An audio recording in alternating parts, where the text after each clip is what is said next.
Doctor صاحب جزاک اللہ خیر. ویسے تو اس کے مختلف عناصر ہیں، مختلف اسپیکٹس ہیں. میرا خیال ہے ہم ذرا کچھ ان کے اسپیسیفک جو اوپینینز ہیں یا جو ان کے ایک منفرد نظریات ہیں ان کے بارے میں بات کر لیتے ہیں. سیدنا عیسیٰ علیہ الصلاۃ والسلام، ان کا نزول اور اسی طریقے سے امام مہدی کا آنا، ان کے بارے میں مولانا وحید الدین خان کا ایک اپنا ہی نظریہ اور ایک فکر. آپ اس کے بارے میں کیا کہیں گے؟ علامات قیامت کو مولانا نے بہت زیادہ فوکس کیا ہے، بلکہ اس حوالے سے ان کی جو انٹرپریٹیشن ہیں بہت ہی انٹرسٹنگ ہیں. جیسے حضرت مسیح علیہ السلام یا مہدی کا آنا، یہ سب علامات قیامت میں سے ہیں. ٹھیک، اس کی جو جسے ہم میجر سائنس کہتے ہیں، بڑی علامات میں سے ہیں. تو وہ یہ کہتے ہیں کہ مسیح اور مہدی بیسیکلی ان کا پہلا نقطہ تو یہ ہے کہ یہ کوئی دو شخصیات نہیں ہیں، دو پرسنالٹیز نہیں ہیں. اچھا، یہ ایک ہی پرسنالٹی ہے.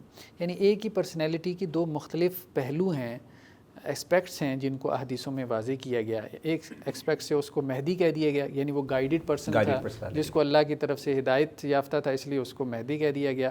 اور اس اعتبار سے اس کو مسیح کہا گیا کہ حضرت مسیح علیہ السلام جو ہے نا، وہ امت یہود کے اندر آخری نبی تھے.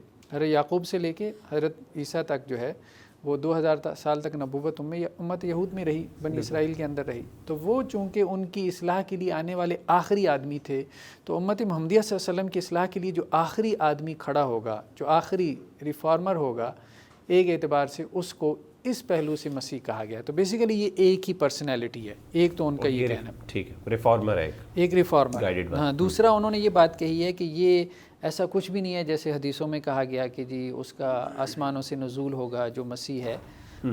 مطلب وہ کوئی مافوق الفطرت قسم کی جو ہے وہ پرسنالٹی ہوگی، وہ کوئی نبی ہے، ایسا کچھ بھی نہیں ہے. وہ ایک عام آدمی ہوگا، یعنی امت محمدیہ میں سے ایک عام انسان ہوگا. لیکن یہ ہے کہ اس کا جو رول ہوگا وہ ایک ایکسیپشنل رول ہوگا. پھر وہ کچھ اس کی صفات بیان کرتے ہیں کہ وہ کون شخص ہوگا، وہ ریفارمر کون ہوگا.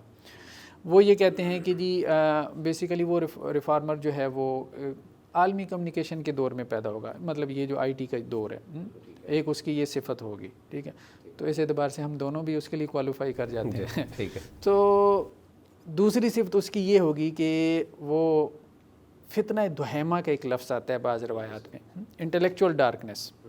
تو اس کا وہ یہ ترجمہ کرتے ہیں، اس کی ٹرانسلیشن کرتے ہیں. وہ کہتے ہیں کہ وہ بیسیکلی فتنہ دہیمہ کا جو ہے وہ رد کرے گا.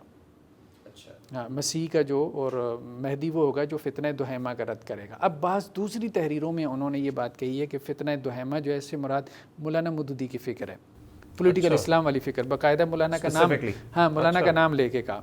ٹھیک ہے، اور مولانا کے سب سے بڑے جو فکری دشمن آپ کہہ سکتے ہیں وہ خود خان صاحب ہیں. تو اس طرح سے انہوں نے تقریباً کوئی 10 سے 12 کے قریب جو ہے وہ علامات بتائی ہیں مہدی اور مسیح کی. وہ اتفاق سے یا آپ کہیں کہ وہ سب کی سب جو ہے وہ مولانا کے اندر پائی جاتی ہیں.